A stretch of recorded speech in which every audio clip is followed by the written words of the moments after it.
Hello guys, welcome back to the channel and welcome back to Elite Wrestling. तो guys आज इस video में भी हम ऑल एलीट रेसलिंग के बहुत सारे अपडेट्स के ऊपर बात करने वाले हैं, क्योंकि हाल फिलहाल में बात करते हुए ऑल एलीट रेसलिंग कंपनी के सीईओ कोडी ने बताया है कि क्या all Elite wrestling company future में किसी और रेसलिंग प्रमोशन के साथ कोलैबोरेशन करने वाली है या नहीं। क्रिस जेरिको ने अपने ऑल एलीट रेसलिंग के बैकस्टेज रोल के ऊपर थोड़ी सी और डिटेल शेयर की है। कर्ट एंगल ने बताया है कि अगर वो एईडब्ल्यू कंपनी में आते हैं तो फिर वो एईडब्ल्यू कंपनी में किस रेसलर के साथ काम करना चाहेंगे और कौन है कर्ट एंगल का ऑल एलीट रेसलिंग में ड्रीम अपोनेंट। डॉक्टर ब्रिट बेकर ने भी ऑल एलीट रेसलिंग की विमेंस डिवीजन को लेकर फैंस से एक अपील की है और डब्ल्यूडब्ल्यूई ने भी एक तरीके से केनी ओमेगा का मजाक उड़ा दिया है। तो गाइज ये सब अपडेट्स जानने के लिए ये वीडियो एकदम आखिर तक देखना और अब ज्यादा देर ना लगाते हुए चलिए ये वीडियो शुरू करते हैं। और सबसे पहले जान लेते हैं कि एईडब्ल्यू के विमेंस डिवीजन को लेकर डॉक्टर ब्रिट बेकर ने फैंस से क्या कहा है। तो गाइज आपको पता होगा कि एईडब्ल्यू के बारे में बात करते हुए सभी फैंस कहते हैं कि ऑल एलीट रेसलिंग की विमेंस डिवीजन काफी वीक है। जिस चीज के बारे में बात करते हुए जब डॉक्टर ब्रिट बेकर के लेटेस्ट इंटरव्यू में डॉक्टर ब्रिट बेकर से पूछा गया कि ब्रिट बेकर को क्या लगता है कि ऑल एलीट रेसलिंग की विमेंस डिवीजन इतनी वीक क्यों है और एईडब्ल्यू की विमेंस डिवीजन बिल्डअप करने के लिए एईडब्ल्यू को क्या क्या करना चाहिए, तो इस सवाल का जवाब देते हुए डॉक्टर ब्रिट बेकर ने कहा कि सभी फैंस सोचते हैं कि ऑल एलीट रेसलिंग की विमेंस डिवीजन काफी वीक है, पर एईडब्ल्यू की विमेंस डिवीजन बिल्डअप करने के लिए ऑल एलीट रेसलिंग हर एक चीज कर रही है। पर ताली सिर्फ एक हाथ से नहीं बजती, यहाँ पर ऑल एलीट रेसलिंग को उनके फैंस का भी सपोर्ट चाहिए, क्योंकि जब कभी ऑल एलीट रेसलिंग के डायनामाइट शो पर विमेंस डिवीजन का मैच होता है तब सभी फैंस चैनल चेंज कर देते हैं, जिससे कि ऑल एलीट रेसलिंग के विमेंस डिवीजन को काफी कम व्यूअरशिप मिलती है। और ये चीज सिर्फ टीवी पर ही नहीं बल्कि यूट्यूब पर भी काफी सारे लोग एईडब्ल्यू की विमेंस डिवीजन के सेगमेंट को काफी कम देखते हैं, जिससे कि डॉक्टर ब्रिट बेकर को लगता है कि फैंस को ऑल एलीट रेसलिंग के विमेंस डिवीजन को देखना चाहिए, क्योंकि अगर फैंस एईडब्ल्यू के विमेंस डिवीजन को नहीं देखेंगे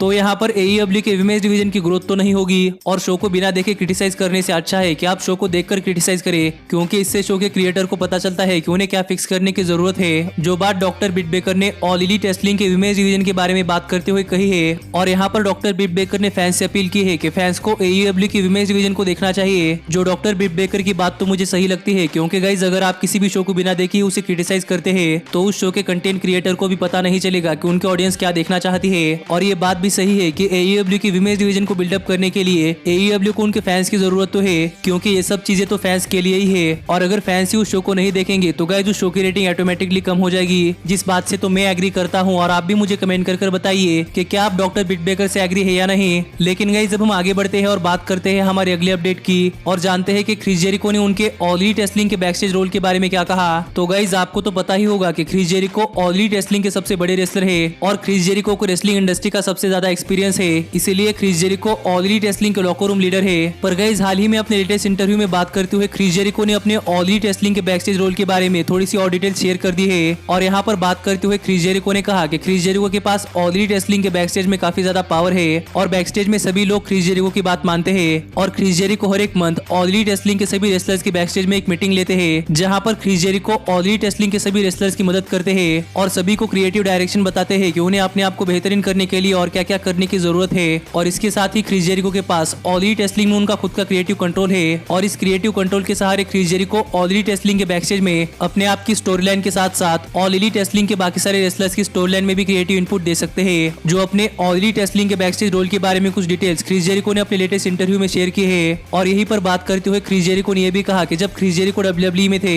तब क्रिस जेरिको विंस मैकमैन के लिए काम करते थे, पर अब यहाँ पर ऑल एलीट रेसलिंग में क्रिस जेरिको टोनी खान के साथ मिलकर काम करते हैं। जो एईडब्ल्यू और डब्ल्यूडब्ल्यूई का फर्क क्रिस जेरिको ने अपने इस इंटरव्यू में बताया है। और जेरिको की इन बातों से तो आप समझ ही सकते हैं कि गाइस क्रिस जेरिको का ऑल एलीट रेसलिंग के बैकस्टेज में कितना बड़ा रोल है। और मुझे तो लगता है कि Chris Jericho All Elite Wrestling के बैकस्टेज में एक सीईओ का काम करते हैं, पर उनके पास कोई ऑफिशियल सीईओ की पोस्ट नहीं है। तो आप जेरिको के बारे में क्या सोचते हैं ये आप मुझे कमेंट कर बताइए। लेकिन गाइज अब हम आगे बढ़ते हैं और बात करते हैं हमारे अगले अपडेट की और जानते हैं कि किस तरीके से डब्ल्यूडब्ल्यूई ने केनी ओमेगा का मजाक उड़ाया है। तो गाइज आपको तो पता ही होगा कि जब कोई सुपरस्टार डब्ल्यूडब्ल्यूई कंपनी छोड़कर जाता है तब डब्ल्यूडब्ल्यूई सुपरस्टार का करियर पूरी तरीके से बर्बाद करने की सोचती है। पर गाइज हाल ही में डब्ल्यूडब्ल्यूई ने केनी ओमेगा का भी मजाक उड़ाया है, जबकि केनी ओमेगा डब्ल्यूडब्ल्यूई कंपनी के लिए काम भी नहीं करते, क्योंकि अगर आप डब्ल्यूडब्ल्यूई का स्टोरी टाइम प्रोग्राम देखते हैं जो कि डब्ल्यूडब्ल्यूई नेटवर्क पर आता है तो गाइज आपको पता होगा कि डब्ल्यूडब्ल्यूई का स्टोरी टाइम टीवी शो एक cartoon type animated TV show है, जिसमें हमें डब्ल्यूडब्ल्यूई की रियल लाइफ स्टोरी लाइंस कुछ एक्स्ट्रा कंटेंट के साथ और डब्ल्यूडब्ल्यूई की तरफ से कुछ extra creative stories story time cartoon में इंक्लूड कर हमें डब्ल्यूडब्ल्यूई नेटवर्क पर देखने को मिलती है। और हाल ही में डब्ल्यूडब्ल्यूई के स्टोरी टाइम का एक नया एपिसोड रिलीज हो चुका है और इस एपिसोड के एक सीन में हम देख सकते हैं कि गाइस डब्ल्यूडब्ल्यूई के डेवलपमेंटल में एक सुपरस्टार दूसरे सुपरस्टार को स्टील चेयर से इतना मारता है कि वो सुपरस्टार बेहोश हो जाता है, जिसके बाद डब्ल्यूडब्ल्यूई उस बेहोश हुए सुपरस्टार को अपनी कंपनी से निकाल देती है। जो एक एक सेगमेंट हमें इस एपिसोड में देखने को मिला है और आप कहोगे कि इस चीज से WWE ने केनी ओमेगा का मजाक कैसे उड़ाया।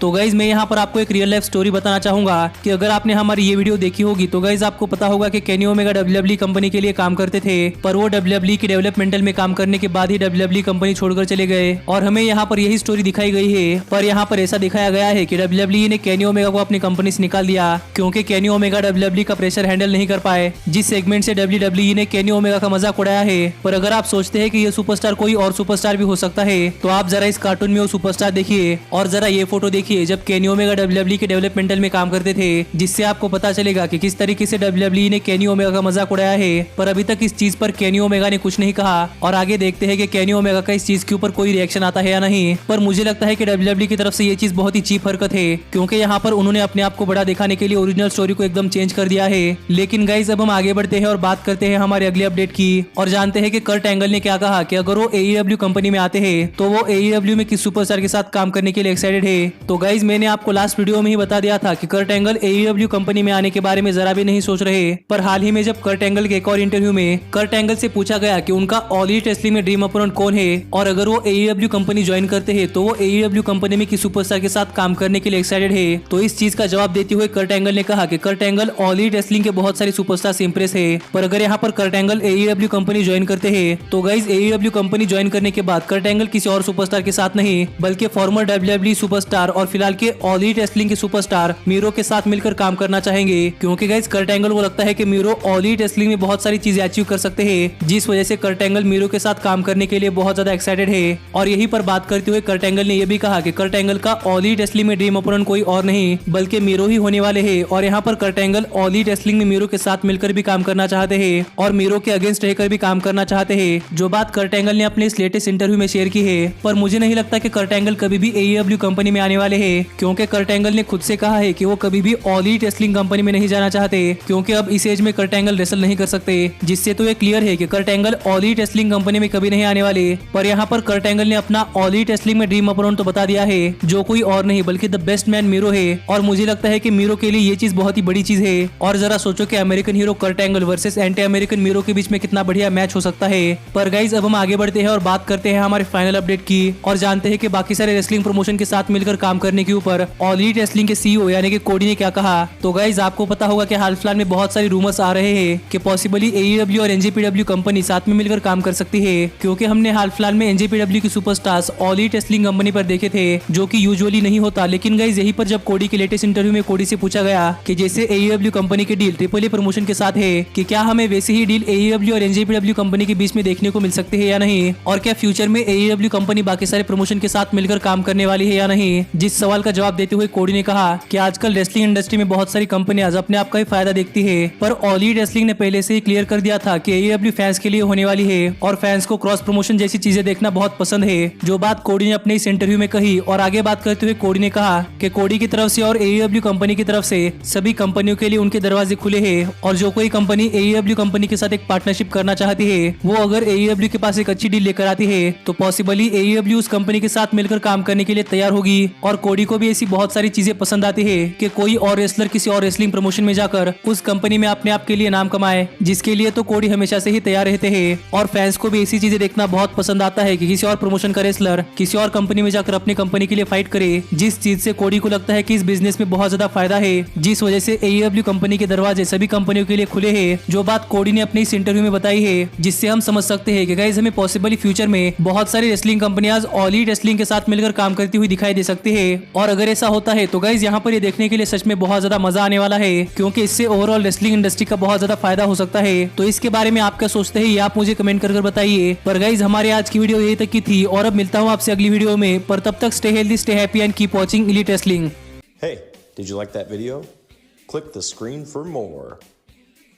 And where do you think you're going? Check out our official merchandise page and to support the entire cast. And thanks so much for being the elite. The elite, the elite. What, Nick, you're not going to sing it all with me this time?